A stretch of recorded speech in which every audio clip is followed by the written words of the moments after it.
जादू थोड़ी होगा सर, बदलाव करना होगा, पढ़ाई होगी, शिक्षा के आधुनिकीकरण की जरूरत अरे है। अंजना जी, क्या प्रॉब्लम है? हम होंगे सुनिए, फिरोज बख्त अहमद हम होंगे कामयाब एक दिन, मन में है विश्वास, पूरा है यही विश्वास, पट्टियां पढ़ा हम होंगे पढ़ा के तो कामयाब दशकों एक तक दिन, मुस्लिमों को पढ़ वहीं पर लिख के आपने बड़े रखा। बनेंगे, देश का नाम रोशन करेंगे हमारे बच्चे। यही सब लेकिन बता बता आपको के कायदा ज्ञान कानून और हक में भाषण किसने लेने का अधिकार दिया है फिरोज कि आप बख्त बच्चों अहमद को साहब, रात को नोटिस अनुराग जी दो, आ रही हूँ निकालो और सुबह बुलडोजर से उड़ा दो मदरसों को। जी आपने हाँ। सुना है वारिस पठान साहब? क्या देश रूल ऑफ लॉ? अंजना जी, उनका कहना है कि मैं देश को रूल ऑफ लॉ से चलना चाहिए, शक की मैंने निगाह से मैंने आप सबको सुना है। बंद कीजिए मदरसों को देखना। मैंने सबको सुना है। एक बात मैं आपसे पूछना चाहता हूं, सुनिए। आपका पैकेज जब चल रहा था, और बहुत मैं मोदिबाना दरखास्त करूंगा अंजना बहन आपसे भी, और जो मेरे दूसरे काबिल भाई हैं उनसे भी, बीच में रखना ना डालें और बीच में डिस्टर्ब ना करें। देखिए, मैं सुन रहा था पैकेज में कि ये कहा जा रहा था कि मुसलमान इस सर्वे के खिलाफ हैं। ऐसा हरगिज नहीं है, कोई मुसलमान इसके खिलाफ नहीं है, एक्सेप्ट जो फ्रिंज माइनॉरिटी है, ओवैसी बिरादरान जैसे लोगों की है, जो हमारे कुछ भाई यहाँ बैठे हैं डिबेट में, वही इसके खिलाफ हैं। पहली बात। दूसरी बात ये कि कुछ अंसारुल बंगला इस तरह की या आईसिस के कुछ लोग ऐसे देखने में आए थे जो कि असम में सिक्योरिटी प्रॉब्लम थी किसी मदरसे में। मैं नहीं समझता कि ऐसा होना चाहिए। अगर ऐसा हुआ है बिल्कुल गलत है।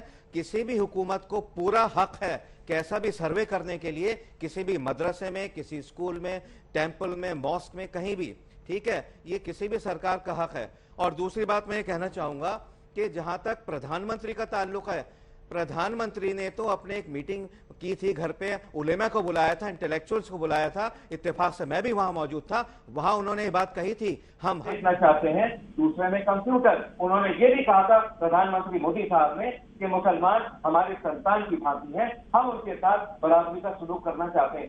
प्राइम मिनिस्टर इतना अच्छा है, ठीक है, वेल मीनिंग है। आप लोग जहर उगलते रहते हैं, जैसे हमारे कुछ भाई जहर उगल रहे हैं, किसी पॉलिटिकल पार्टी से हैं, कुछ भी हैं, किसी पॉलिटिकल पार्टी से हैं, कुछ भी हैं। मैं कहना चाहूंगा बाबांगे दहल, अंजना, आपका ये प्रोग्राम करोड़ों लोग हिंदुस्तान और बैरून मुल्क में देख रहे हैं।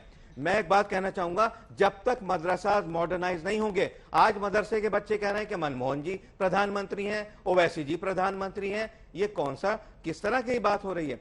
मदरसे का बच्चा बहुत ज़हीन होता है, लेकिन उसको जब तक मॉडर्न तालीम नहीं दी जाएगी, क्या होगा, वो बच्चा आगे नहीं बढ़ेगा। जब तक हमारे मदरसे के बच्चे जो कुरान जैसा इतना बड़ा ग्रंथ कंठस्थ कर लेते हैं बगैर किसी जेर जबर पेश के फर्क के, इस नॉलेज को टैप करना चाहिए, इस मेमोरी को टैप करना चाहिए भारत माता के लिए। और एक आखिर में एक बात कह के बात को खत्म करना चाहूंगा, मैं जितने भी हमारे मुस्लिम भाई इस प्रोग्राम को सुन रहे हैं, मैं बाबांगे दहल उनसे कहना चाहूंगा कि किसी भी मुसलमान के लिए, सुनिए बात पूरी हो गई मेरी, कोई बीच में ना बोले, किसी भी मुसलमान के लिए हिंदुस्तान से बेहतर मुल्क और हिंदू से अच्छा दोस्त नहीं है। इस बात को मान के चले। मैं पूरी दुनिया में घूमा हूं, इसका अंदाजा मुझे होता है। एंड लास्टली, आखिर में, मैं ओवैसी साहब के जो यहां बैठे हुए हैं, पठान साहब, पूछना चाहूंगा, आप मदरसों की वकालत करते हैं, करिए, मैं भी करता हूं। मैं चाहता हूं मदरसों में इंग्लिश, हिंदी, संस्कृत और कंप्यूटर, फ्रेंच सब कुछ पढ़ाया जाए, उनको खेलकूद से भी जोड़ा जाए। क्या ओवैसी साहब, पठान साहब, आप अपने बच्चों को मदरसे भेजते हैं?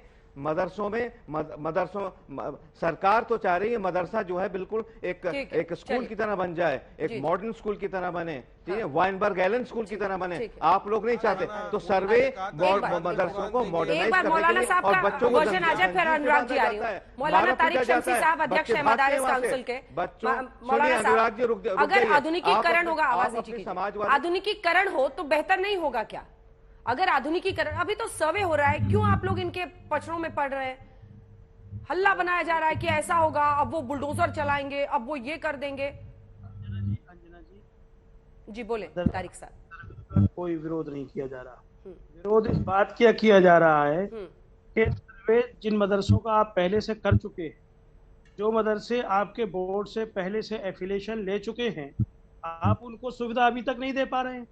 उत्तर प्रदेश मदरसा बोर्ड से 16,500 मदरसे एफिलिएट हैं, जिसके 26,000 टीचरों को 55 महीने से आपने 12,000 रुपए सैलरी अब तक नहीं दी है। तो आप इनका सर्वे करा के क्या करेंगे? इनके स्टूडेंट्स का डाटा, इनकी जमीन का डाटा, इनकी मैनेजमेंट का डाटा आपके पास मौजूद है। ये मदरसे सरकार, तो ऐसा कहिए ना कि आपको मदद चाहिए, सरकार की तरफ से आपको मदद चाहिए। सही कह रही हूं मैं तारिक साहब? जी सरकार की तरफ से मदद चाहिए मदरसों को, जिनको जो आपसे पहले से एफिलिएट हैं, हाँ। जो आपसे जुड़े हुए हैं, आपके मदरसा शिक्षा परिषद से मान्यता लेकर बैठे हैं, हाँ। उनको आप अभी तक 55 महीने से उनके टीचर्स को आपने कमिटमेंट किया हुआ है हम सैलरी देंगे, और आपने अब तक सैलरी नहीं दी है। वो 55 महीने से बिना सैलरी के आधुनिक टीचर है, मदरसों के आधुनिक टीचर हैं, साइंस, गणित, विज्ञान, कंप्यूटर पढ़ाने के लिए मदरसों में उत्तर। ठीक है, उसी का जवाब देंगे। मिस्टर पाठक, जवाब दीजिए, सरकार क्यों नहीं पैसे दे रही? अब सरकार क्यों नहीं पैसा दे रही, तो इसके लिए तो संबंधित अधिकारी और वो जवाब देंगे। इसमें तो मैं कोई जवाब देने की स्थिति में नहीं हूँ सरकार क्यों पैसे नहीं दे रही। लेकिन जो विषय एक ये है कि जिस प्रकार से आज आपसे भी अभी AMU के जो पूर्व चांसलर जी जो बोल रहे थे, काफी अच्छी बात बोल रहे थे कि निश्चित रूप से हमें हमारे देश के भविष्य को किस ओर लेकर जाना है। क्या वही 15वीं सदी में लेकर जाना है, या हमको आज हम 21वीं सदी में है, हमको किस ओर जाना है? तो कट्टरपंथ से देश नहीं चलने वाला। और कहीं ना कहीं ये केवल धार्मिक शिक्षा से कट्टरपंथ ही पनपता है, कट्टरपंथ को ताकत मिलती है।